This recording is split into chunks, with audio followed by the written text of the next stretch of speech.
Denny Sumargo menuai kecaman dari warganet. Pebasket itu diminta untuk berhenti membuat podcast. Hal ini berkaitan dengan hilangnya putra Ridwan Kamil. Seperti diketahui, sebelum kejadian hilangnya putra sulung Ridwan Kamil, Emeril Khan Mumtaz, Gubernur Jawa Barat itu sempat menjadi bintang tamu di podcast Denny Sumargo.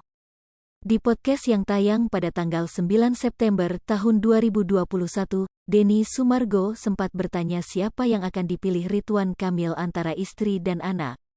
Kalau boleh memilih yang Kang, pilih anak atau istri di masa tua, tanya Denny Sumargo.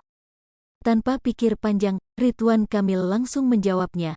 Kali ini, dia memilih sang istri, Atalia Pratia. Dia kemudian membeberkan alasannya. Menurutnya anak hanya titipan Tuhan. Karena anak itu hanya dititipkan Tuhan kepada kita, di usianya nanti anak akan berpisah dari kita untuk menjemput takdirnya sendiri, pada saat momen itu istri kita kan ikut, tutur Ridwan Kamil. Kalau kita ditakdirkan sampai tua, akan berakhir di kematian kita. Sebagai manusia yang butuh perhatian, saya butuh istri saya sampai akhir hayat, imbuhnya lagi. Terkait hal itu, pebasket Denny Sumargo ini justru diserang oleh netizen. Mereka berspekulasi bahwa podcast miliknya ada kutukan dan keramat. Mereka pun mengingat kembali beberapa artis yang usai menjadi bintang tamu Denny Sumargo berujung meninggal dunia. Lantaran hal tersebut, netizen pun meminta Denny Sumargo berhenti buat podcast. Jangan kau buat podcast lagi. Paham sampai di sini? Kata BC ************. Awalnya waktu Mbak Vanessa dan Mbak Yu aku ngerasa biasa aja mungkin kebetulan, tapi sekarang kenapa aku ngerasa kalau podcastmu kayak kutukan ya, kata @rom **********. Bang lain kali jangan kasih pertanyaan-pertanyaan kayak gitu, timpal netizen lainnya. Seperti diketahui, pencarian Eril sudah dilakukan sejak Minggu, tanggal 29 Mei tahun 2022, dan terus dilakukan hingga saat ini. Dilansir dari KBRI Bern, tanggal 29 Mei tahun 2022, pencarian Eril melibatkan polisi maritim, dan pemadam kebakaran sebagai pilot drone.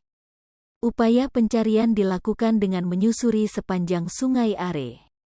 Pencarian sudah dilakukan sejak pagi hari, Minggu kemarin, pukul 9 waktu setempat dan dipimpin langsung oleh Kepala Polisi Maritim Bern. Pada pagi harinya, pencarian Eril dilakukan dengan metode bot search. Metode bot search merupakan metode pencarian menggunakan perahu dan sensor yang mampu mendeteksi hingga kedalaman 3 meter. Metode ini juga dilengkapi dengan teropong untuk memantau situasi bawah air.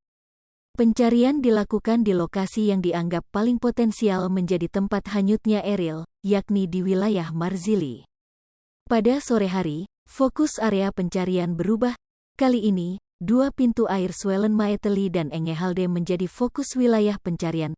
Tim menggunakan perahu saat menyusuri kedua pintu air tersebut. Kendati demikian, hingga hari kelima Eril belum berhasil ditemukan.